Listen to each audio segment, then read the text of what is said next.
All right, everyone. Thanks so much for joining us today. Amanda, or Phoenix Rise, that's on the Facebook group. So this is Amanda, so Amanda's been in the program for the last couple of years. So welcome, Amanda. Lovely to have you here. And I really appreciate you, taking the time to offer up your time to do this interview, because I know you're really passionate about helping other people and helping them on their journey, because you've obviously had to go through a lot of difficult times yourself. So I really appreciate you taking the time to do that. Absolutely, yeah. Thank you for having me. Hi, ladies. But I think maybe, Amanda, if you just want to, like I say, you're about to do it anyway, but if you just want to give everyone a little bit of an intro on yourself, and maybe just tell us a little bit about some of the challenges that you were going through leading up to the point in which you jumped on this program and just felt like you needed some guidance and some support on this path. Yeah, absolutely. Thank you for the opportunity, by the way, and I hope this sharing does help somebody today, because I remember being where they are, or where you ladies are, just a few short years ago, and I remember it very vividly. So kind of to that point, my story. I was around 7 years of my marriage when me and my husband started to face problems, and really it was probably years before that in hindsight, but at the time I didn't really realize or understand the problems that were existing in his mind and from his perspective. And so I ended up pregnant with my son, so I have a 3-year-old now. And as I was finding out I was pregnant, I was also finding out there was layers to my marriage that I really had been kind of oblivious to, because me and my husband weren't communicating in a way that was the right way, if you will, to have a healthier marriage. And I didn't know that at the time. So as I found that out, he was basically abandoning the situation. I was pregnant. I was hormonal. There's a lot of childhood traumas that maybe I could speak to from both of us that were having an effect on our marriage. And I was a mess. I was searching all over online for answers. I'm a psychology major with my degree path. And so I was trying to fix the people puzzle that was my husband, and thinking it was only him or all him, and not even realizing my own contributions to it. And I was searching for answers online, and I started looking at all these programs that are out there when I Googled it with like how to attract him. And these guys were like guaranteeing me, I'll bring your man back, I'll make him desire you. And I was sometimes buying into those programs, and then it would give me this horrible book that was like this catch-22 that was supposed to apply to everybody. And somehow, I don't even remember how I came across you, Sheree, but I don't know if you remember. So again, my son's 3 and I was pregnant with him at this time. So this was about 4 years ago that we met and connected on our journey. Right. I don't remember how I found you, but I do remember the YouTube videos that you do have out there that allowed me to get to know you a little bit before I bought into the program. So I could already tell I connected with your sincere energy and your desire to not make me manipulate my husband into loving me.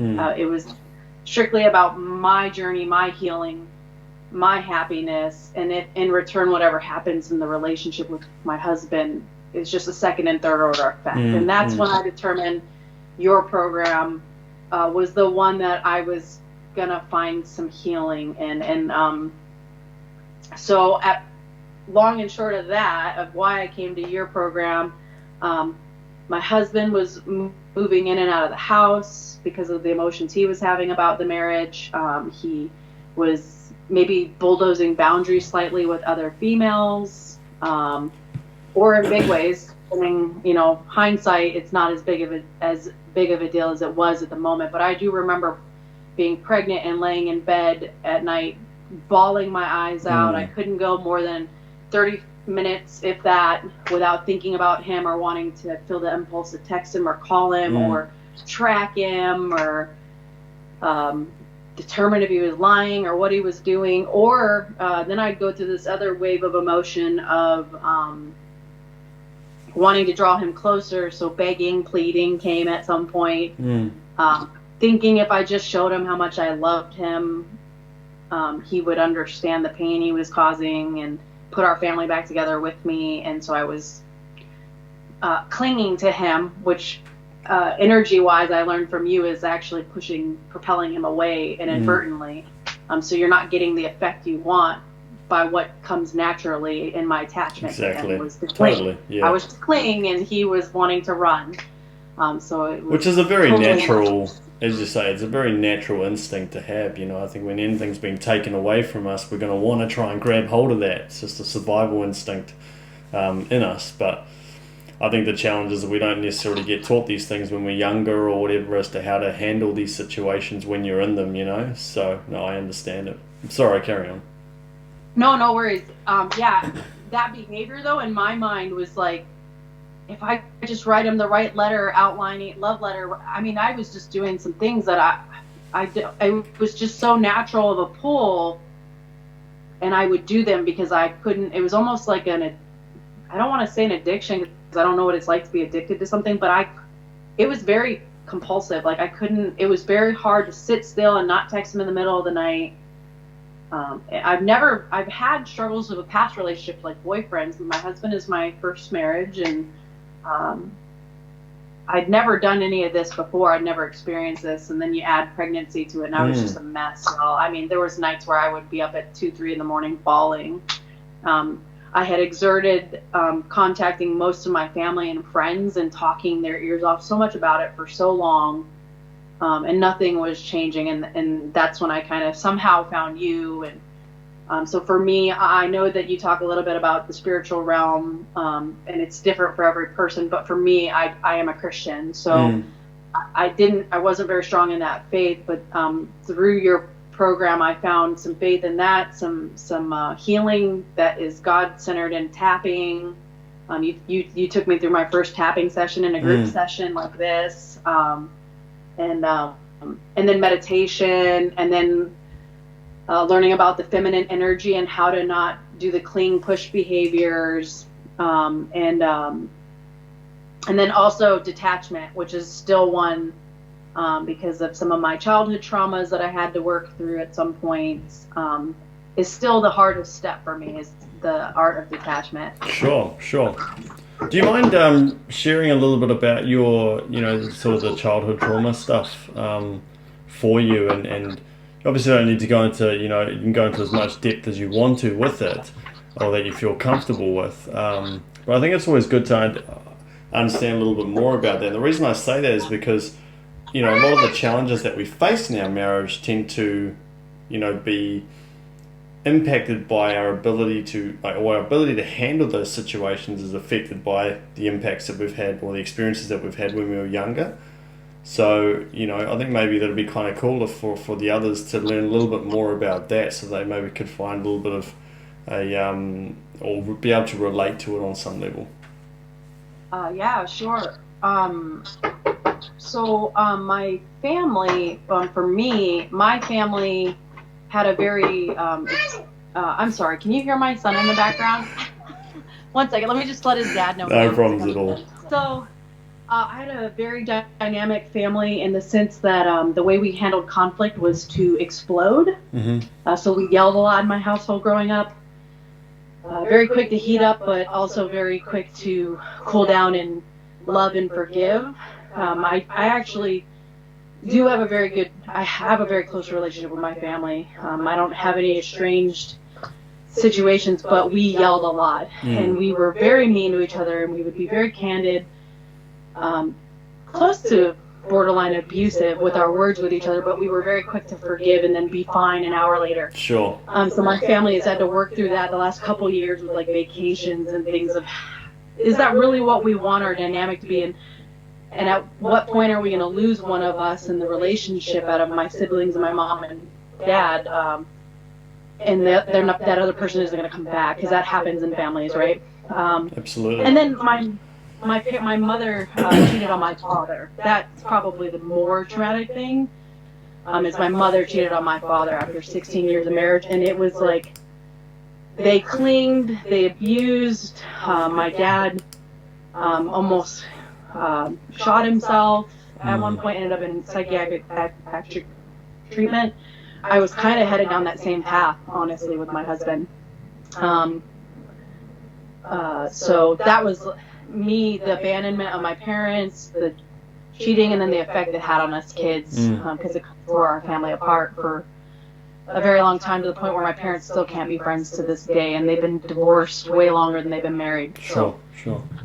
Those two things, I really had to realize how they were impacting my husband's perception of his cheating, potential cheating. It affected the way I reacted. And then the way I handled conflict was to heat up quickly, yell. Yeah. But in my husband's home, yelling meant punches come next. When he was just like a 9-year-old and 11-year-old. So when I was yelling, I just thought I was having conflict and we were going to be fine tomorrow. But it was kind of triggering some of his traumas of really unsafe things happened to me next. And he said things about it, but when you didn't live it with them, you don't really understand how much it means to them that you stop a behavior. And neither of them were conducive, because he would shut down and we'd never resolve anything, and it just became a cycle of not connecting with each other, not being open with communication, not resolving things as a partnership or a team.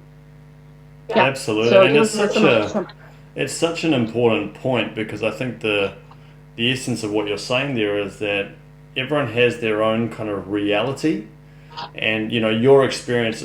I always say, like, when you come into this world as a child, you're basically a blank slate. Like, nothing about, we don't know anything.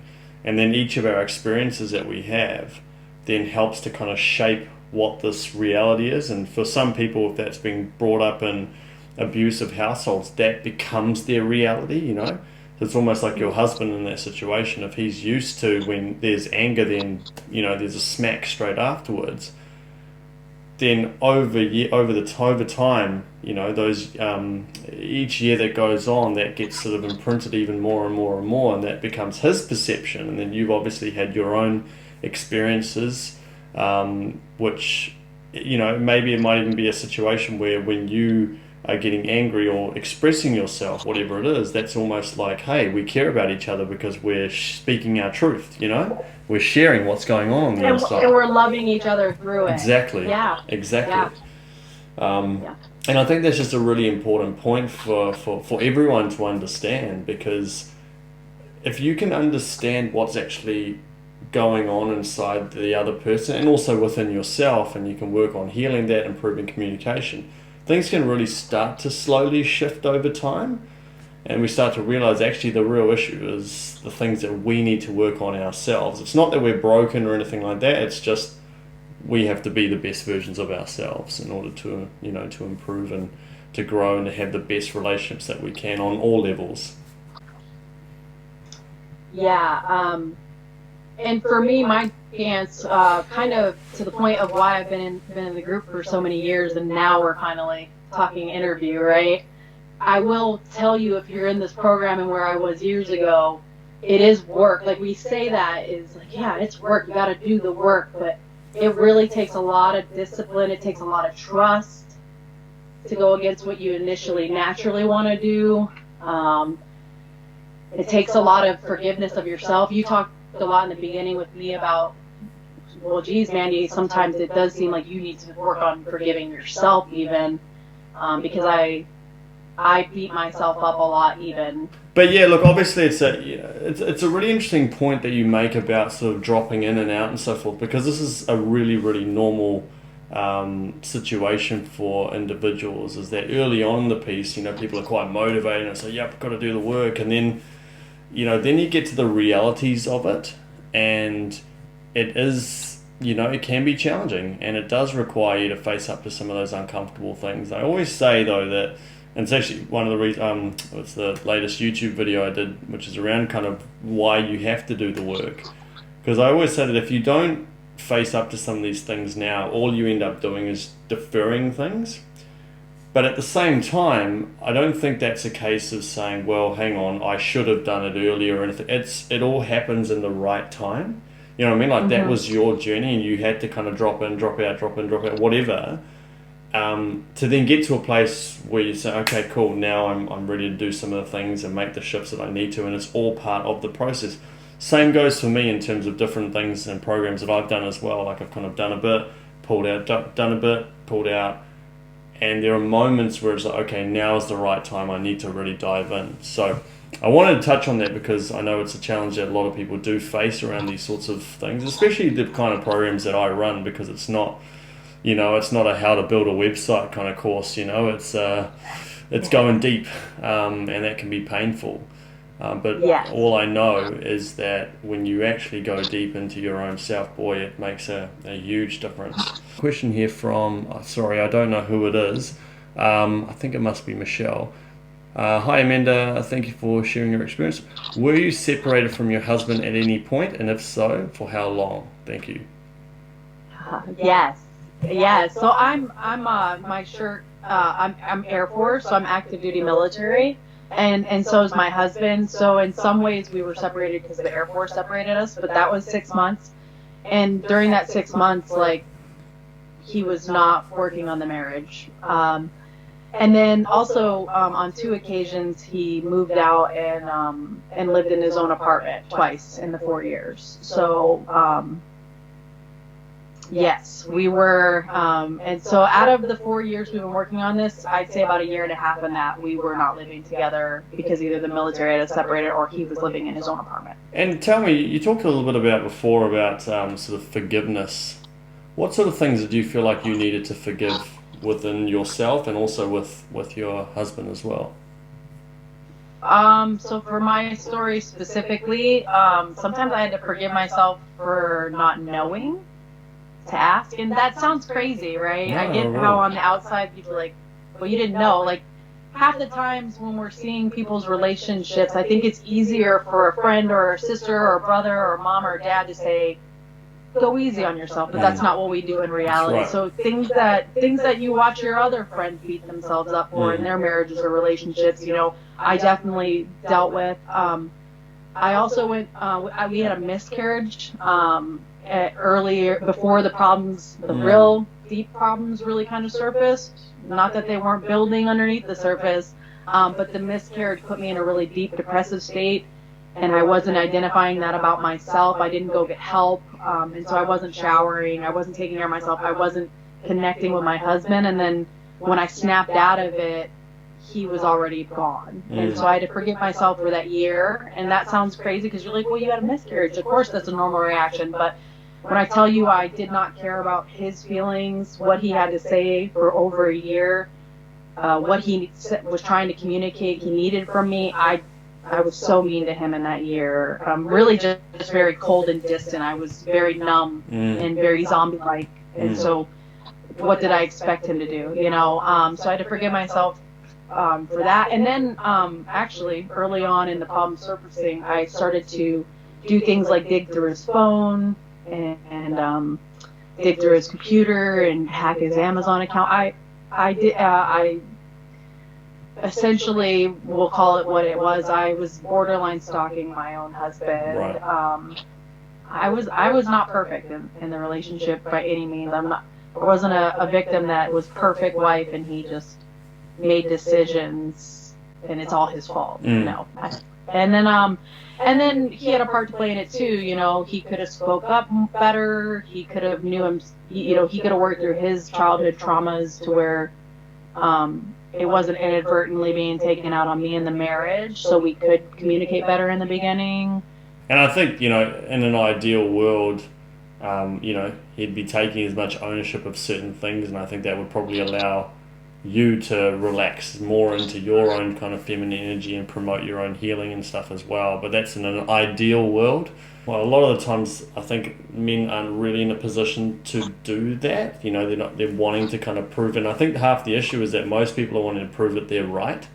The things that they are saying and the things that they're doing, they're justified in doing those things because of something that you've done. And it's just, it's such a common problem because I think it's actually a reflection of how society operates in general. We're so used to just blaming and punishing other people rather than going, actually, is there something that I could have maybe done a little bit better? Are there things that I could actually improve on a little bit more? So it's right. But how do you turn that finger, like pointing at yourself, to say, what could I do? What can I control for my controllables? Because I can't control him. I can't control his behavior. That's what me digging through his stuff was trying to do, was to get some kind of control back in the situation, and it negatively impacted the relationship. But when we turn the finger back on ourselves, you have to be ready to forgive yourself, because you didn't know any better. You knew what you knew at the time, and you just didn't know any better, but you know now, and you're doing better now, and you're working towards it now. So do forgive yourselves, because that was step one for me, and that's when I was finally able to work through kind of how you said, could he have helped me relax into my feminine energy? Yes, but I think some of your coursework also talks about me being able to do that, and if I take that step first, his energy will follow. And so I had to work really hard at that, and his energy will follow. And I think anyone's would, men or women. But in your coursework, absolutely, his energy did follow. He very much desired to please me our whole marriage when we started getting to the bottoms of things, and then we had to work through forgiving each other. And then on top of that, detachment. And the feminine energy and the masculine energy, the dance, I think is really wonderful about what you teach when we stick with you and doing the work. But the art of detachment, if you're able to do detachment, you're able to forgive yourself, you're able to forgive them. Forgiveness may not even be as necessary, because you're not attached to that expectation or outcome. And so you don't necessarily have the emotional pendulum. Our egos get a little more out of the way, and so you don't have the emotional roller coaster. And look, I get it. Like when we're in a highly emotional state, the last thing we kind of want to do are those things. You know, it becomes it's almost like and I know I found this for myself, but I became so addicted to my pain. I wanted to sort of stay in there, and anyone that sort of tried to take me out of it, or thought of trying to take myself out of it, I didn't want to know about it, because I wanted to stay there. And this is where I sort of talk about, like, there is always a payoff to our pain. Yeah, but in a sense, because we get stuck in that, we get the opposite of what we want. It becomes a self-fulfilling prophecy. That's exactly right. Got another question here. So to follow up with Michelle's question, did your husband think that the other woman was the answer to his pain, and he was pretty much just gone, like, emotionally and mentally in the marriage? So yes, he was. So no, I don't know about the woman, and what he felt about her. I would say yes, he was mentally and emotionally gone. He abandoned the marriage completely. We were still married on paper and in the court system, and according to the Air Force, because they move you based on your marital situation together for assignments and stuff. But he was mentally gone. There was no anniversary gifts. There was no birthday gifts. There was no Mother's Day consideration. He was gone. He was helping me with anything I needed with my son, because he's a great dad. But he was gone emotionally for me. We weren't even friends. He would shudder at the thought of me even touching his arm. To this day, for whatever reason, and I'm okay with it, because I work on that attachment, and I don't need to know anymore at this point. Where I'm at in my journey is I don't know what he felt for them, and I don't know if he's just not, for whatever reason within him, capable of having that conversation. And I came to a point at some point that the answers to those questions could do me no good. That's right. They were only going to make my self-esteem and self-identity shatter even worse, when what him and her experience, and the reason he felt the need to step outside of the marriage had nothing to do with something. It's not to do with me. So I think the more that we can recognize actually that we are enough as we are, he made a decision to do those things based on his stuff, but it doesn't mean I have to personalize that as an issue with me. Yes. You know? Yes. You just said it beautifully. I didn't fail him. I didn't fall short. it's not that I wasn't good enough. I can see such a massive difference in terms of you and just your energy, and it's really beautiful to see. So I'm really, really happy. So tell me a little bit more about, at what point did you sort of notice things starting to shift for you? And, where are you guys at now? Okay, so it's definitely not perfect.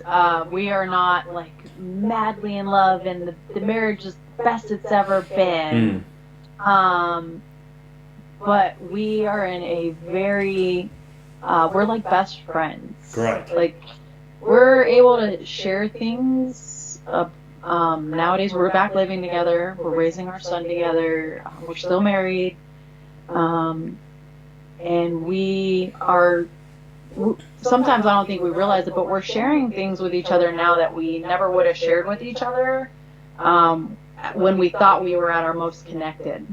So he shares things with me, and I still daily, because I'm an extrovert, I'm a fixer. These are things that I kind of told you, Sri, like, I like being still in the group right now, even though I think I'm comfortable in life, and I've come to acceptance, I've come to forgiveness, I've come to forgiveness of him, we're reconnecting. But it's not a one and done, and I've got it all figured out. Yeah. I keep coming back, and I keep seeing things from posting, from other things you ladies post. I see things you post, and I pay attention to them, and every time I come back, I take away something different. I'm like, okay, that's my next chapter, that's my next journey.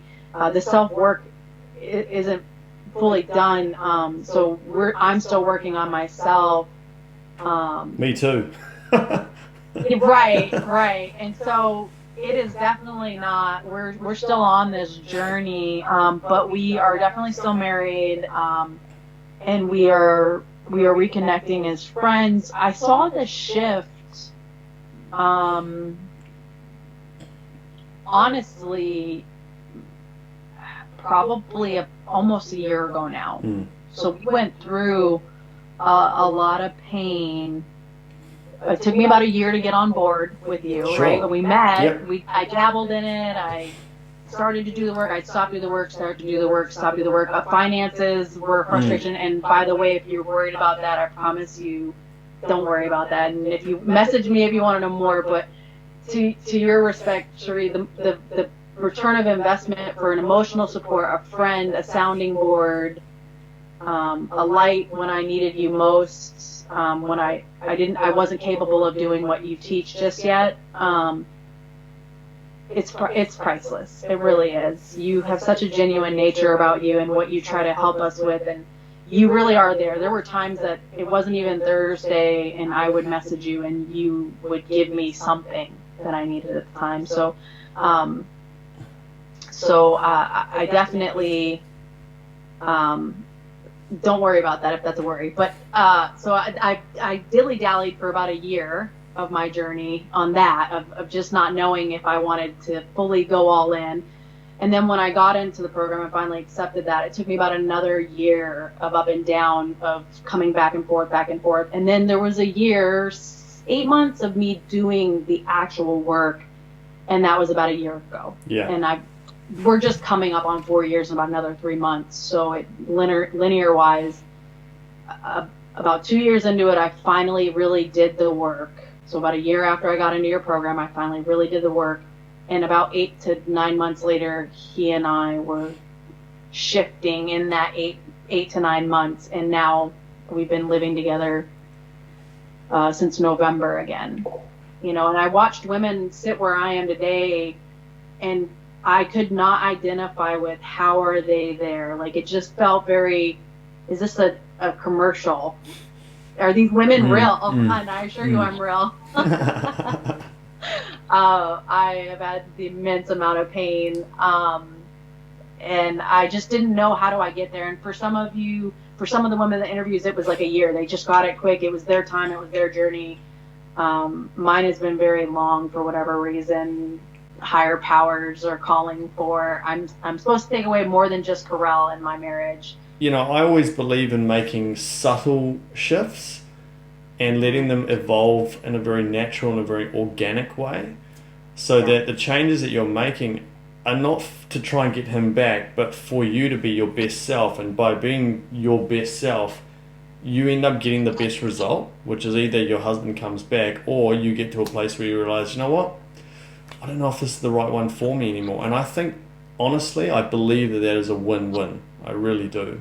We almost took like a 90-day, I don't, it wasn't exactly, I set myself a 90-day, and that's what works for me, is I had to give myself timelines, because if not, I would revert back and forth. Right. And I had to kind of give myself goals for timelines for me to just say this isn't forever, so that I wouldn't fixate, kind of like you said, sometimes we end up addicted to our pain. I wouldn't fixate on getting my fix of connecting with him through a text. Or I just had to say, temporarily, I'm going to give myself some space to reconnect with myself, my heart center, my feminine energy, like you're saying, so that it can be more genuinely acting out of love and genuineness versus acting out of fear and clinging to the relationship. And so I did have to step away and kind of force myself to go do those things that I could connect, that I knew, because I was like, where do I start? I used to love painting, and I couldn't, it made me nauseous. I don't know, nauseous is the best way.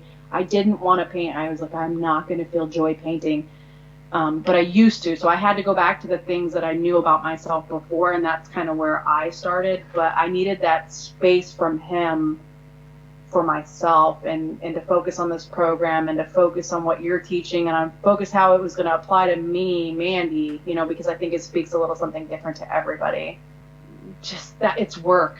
Like, long and short of it, trust, like you're saying, the process, trust you, trust what you're saying, and then do the work as it applies to you for your journey. And regardless of what happens with the relationship, you'll know you did your best to save your marriage, and you'll make peace with whatever comes out of it. Like my beautiful friendship right now that's developed in my marriage, he really is the person that knows me the best now, but not things like this program. That's not it's a part of my journey, but he's starting to know who I am as a person, because I'm starting to understand who I am as a person, and we're working on accepting that about each other. And it's not all, lustuous, sexual tension like it was in the beginning of our marriage and our relationship. It's a different level of connection, of really knowing who each other is and really accepting it, and knowing that this person's your family for life. What would you say to anyone who's kind of sitting on the fence? Obviously, people who are joining in live are in the program already, but I think, if anyone watches it outside of this group, what would you say to people who are just kind of sitting on the fence, who are maybe a little bit scared about doing the work, or who are worried that, what happens if I do the work and I decide I don't want my husband anymore? Or so for those who are on the fence, I would say, what do you stand to lose? Besides a little bit of possibly time, and money, but money in the big scheme of, if this does work for you, it's priceless. So what do you stand to lose? For those that are just not sure if they want to join the program, what do you stand to lose? You have nothing. If you're here looking for answers with you, you're probably the worst you've felt in your life right now, and you're kind of at that rock bottom point, so you don't have anything to lose. So I would encourage you to dive in and just say, what do I have to lose? I would encourage you to realize that I get that you cannot necessarily connect with me.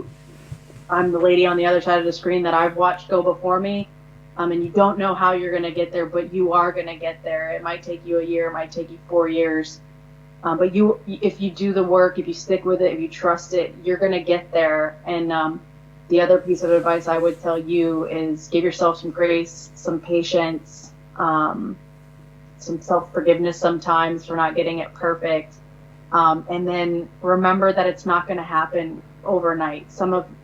Even the women who had quicker success, I think, still took a year. It took me, I'm 36 years old, it took me 32 years to get to that person. It wasn't going to be undone overnight, and there wasn't going to be an action that I did overnight. It took me 7 years of my marriage to get to that point. It was that anything I had done up to that point in my marriage even wasn't going to be done overnight. So just be patient, trust it, and if you fall off the wagon and you eat the cookie, just get back on and and you'll eventually get to a place where in your journey you're making peace with it. And if you're afraid of losing your husband, the thing that I would tell someone is, when I joined your program, Suri, if I wouldn't have been on that journey, I was going to lose him no matter what anyways.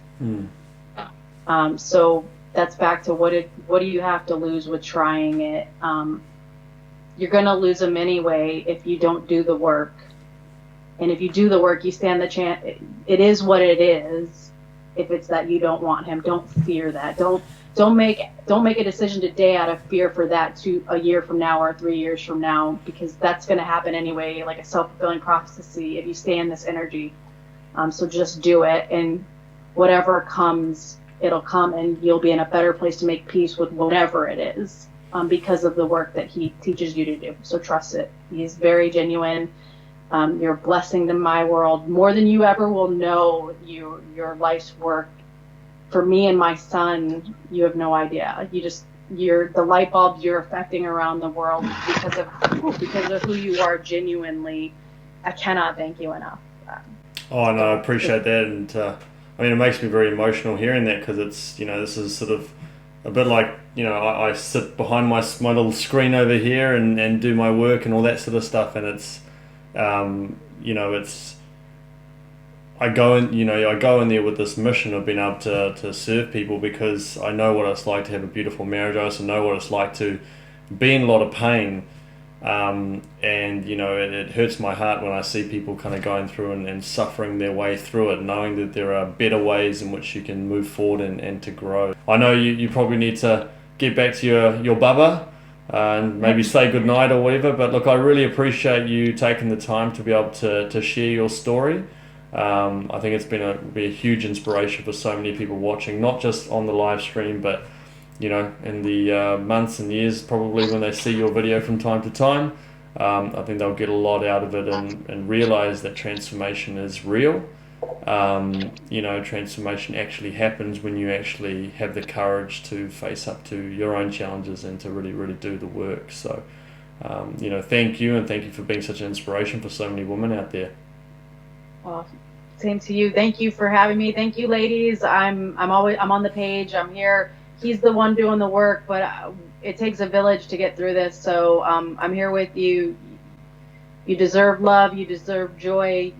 I know you're beautiful humans. If you're here, you're trying to do your part, and so that's beautiful. And keep it up. And thank you for having me, Suri, and I'm here ever if anyone wants to talk more. So. Oh, no, you're welcome. I think everyone else will appreciate it. And for anyone who's watching outside of this group, if you want to potentially be a part of the Authentic Relationship System, if you want to learn a little bit more about how I can serve you and you can get some amazing results through the program, then I'll just leave a link below, whether it's on YouTube or Facebook or email, whatever.